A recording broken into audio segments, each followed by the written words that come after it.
कांग्रेस सिंधिया के पीछे पड़ गई है। मुख्यमंत्री हैं शिवराज सिंह चौहान, लेकिन सिंधिया के पीछे कांग्रेस क्यों पड़ी हुई है? क्यों कांग्रेस के दिग्गज नेता सिंधिया पर हमला कर रहे हैं और क्यों सिंधिया को पलटवार करना पड़ रहा है अपने पुराने साथियों और कांग्रेस के दिग्गजों पर? बहुत दिलचस्प राजनीति मध्य प्रदेश में देखने को मिल रही है, जो सिंधिया के इर्द गिर्द देखने को मिलती है। सिंधिया क्या कमजोर कड़ी बनेंगे? सिंधिया क्या ताकत बनेंगे? सिंधिया क्या बीजेपी के लिए परेशानी का सबब बनेंगे?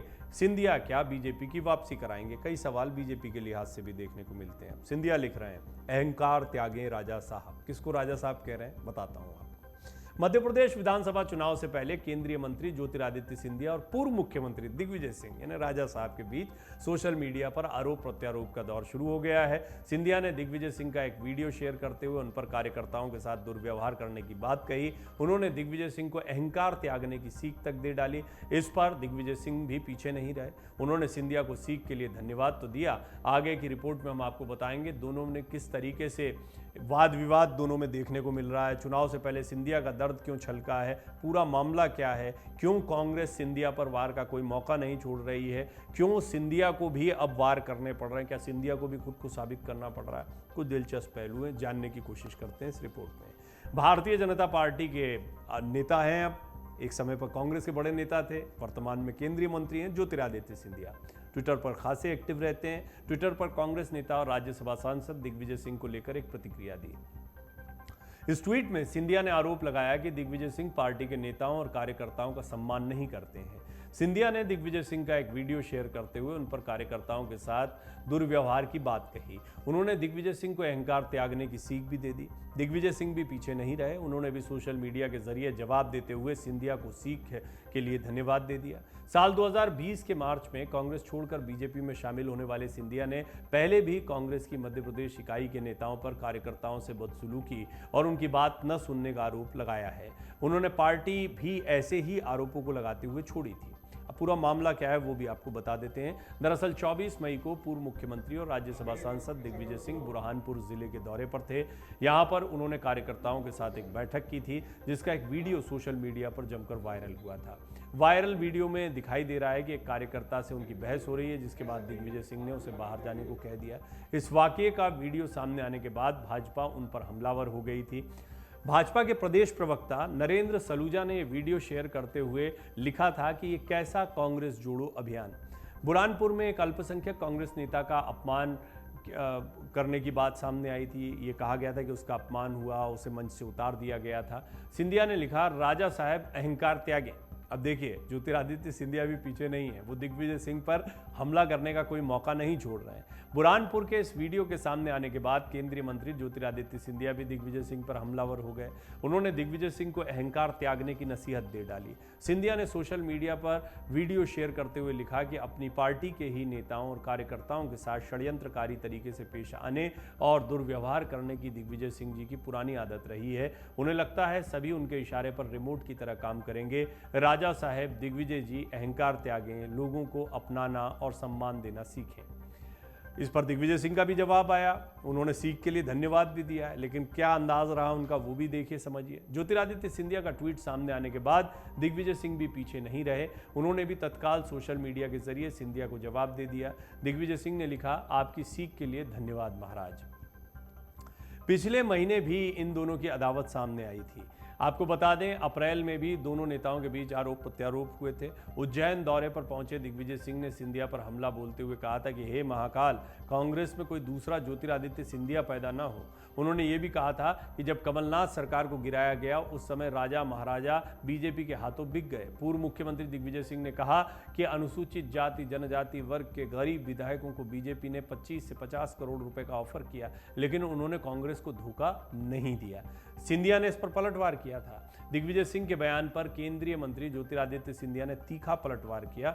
उन्होंने ट्विटर पर जवाब देते हुए लिखा, हे प्रभु महाकाल, कृपया दिग्विजय सिंह जी जैसे देश विरोधी और मध्य प्रदेश के बंटाधार भारत में पैदा न हो। इस पूरे मामले में सीएम की भी एंट्री हुई थी। दिग्विजय सिंह के इस बयान के बाद प्रदेश के मुख्यमंत्री शिवराज सिंह चौहान ने भी दिग्विजय सिंह को आड़े हाथों लिया था। इस जुबानी जंग में कूदते हुए सीएम ने कहा कि आखिर कांग्रेस में कितना अपमान सहते। चुनाव लड़ा ज्योतिरादित्य सिंधिया के नाम पर बुजुर्ग कमलनाथ जी को मुख्यमंत्री बना दिया गया।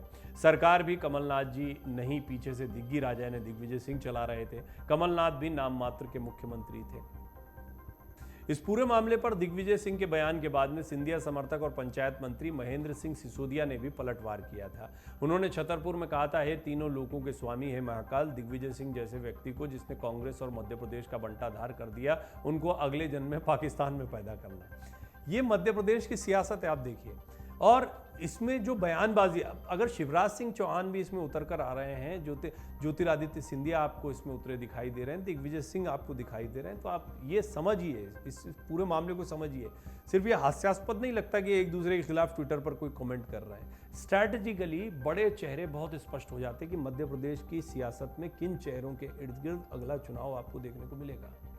शिवराज सिंह चौहान तो निश्चित तौर पर ज्योतिरादित्य सिंधिया का बचाव करते दिखाई देंगे, साथ में है, एक पार्टी में है, लेकिन इन दोनों के बीच में भी कम खींचतान नहीं होगी। ऐसा आने वाले दिनों में आपको देखने को मिल सकता है कि इनके बीच में भी एक खींचतान देखने को मिले। इस तरह की बहुत सारी आशंकाएं जताई जाती हैं। हाँ, ये बात अलग है कि बीजेपी इसको कैसे मैनेज करती है, ज्योतिरादित्य सिंधिया अपने खेमे को कैसे मैनेज करते हैं और कैसे बीजेपी अपने पुराने कार्यकर्ताओं और नेताओं को अपने साथ साधे रखती है। ये बड़ा चुनौतीपूर्ण समय रहेगा। दिग्विजय सिंह का ज्योतिरादित्य सिंधिया पर हमला करना, ये ज़्यादा महत्व की बात है। ये बताता है, और रणनीतिकार हैं दिग्विजय सिंह, कांग्रेस की बड़ी बड़ी रणनीतियों को उन्होंने बनाया। अगर वो दिग्विजय सिंह पर हमला कर रहे हैं तो कांग्रेस अपने एक बड़े दुश्मन के तौर पर सिंधिया को देख रही है। सिंधिया की कांग्रेस में वापसी नहीं हो सकती है, जयराम रमेश कह चुके हैं, राहुल गांधी कह चुके हैं। तो किसी भी हालत में एक ये जो थ्योरी आती है कि क्या सिंधिया वापसी कर लेंगे, क्या सिंधिया के साथ के नेता वापस आ जाएंगे, इस थ्योरी को पूरी तरह से खारिज किया जाएगा और ये खुद ज्योतिरादित्य सिंधिया के लिए भी ठीक नहीं रहेगा। लेकिन दूसरी थ्योरी ये कि क्या सिंधिया और शिवराज के बीच में किसी एक चेहरे पर बात होगी, क्या सिंधिया इतना बड़ा चेहरा है मध्य प्रदेश की सियासत में कि वो अगले चुनाव में सीएम फेस भी हो सकते हैं। इससे इनकार इसलिए नहीं किया जा सकता है क्योंकि ज्योतिरादित्य सिंधिया कांग्रेस की तरफ से भी पोज किए गए थे। लगभग माना जा रहा था कि उनके तौर पर एक युवा चेहरा आएगा, लेकिन जो सचिन पायलट के साथ हुआ वो उनके साथ यहाँ मध्य प्रदेश में हुआ था। खैर, पार्टी छोड़ दी, केंद्रीय मंत्री बन गए हैं। अब केंद्रीय मंत्री के बाद में क्या और प्रमोशन मिलेगा, क्या मिलता है? जी हाँ, हेमंत बिस्वा शर्मा और ऐसे कई उदाहरण हैं जहां पर बीजेपी में कांग्रेस से आए नेताओं को बाद में बड़े मौके दिए गए, मुख्यमंत्री तक के पद दिए गए हैं।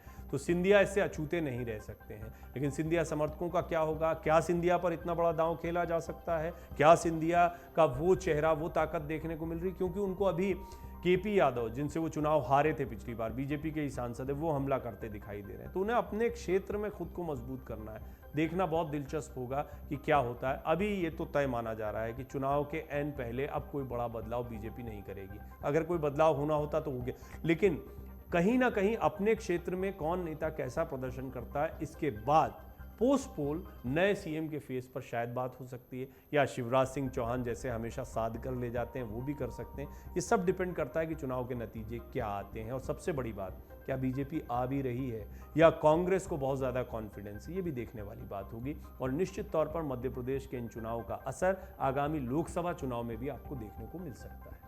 मन से उजाला कर चले, मन से उजाला कर चले, एक अमर उजाला कर चले।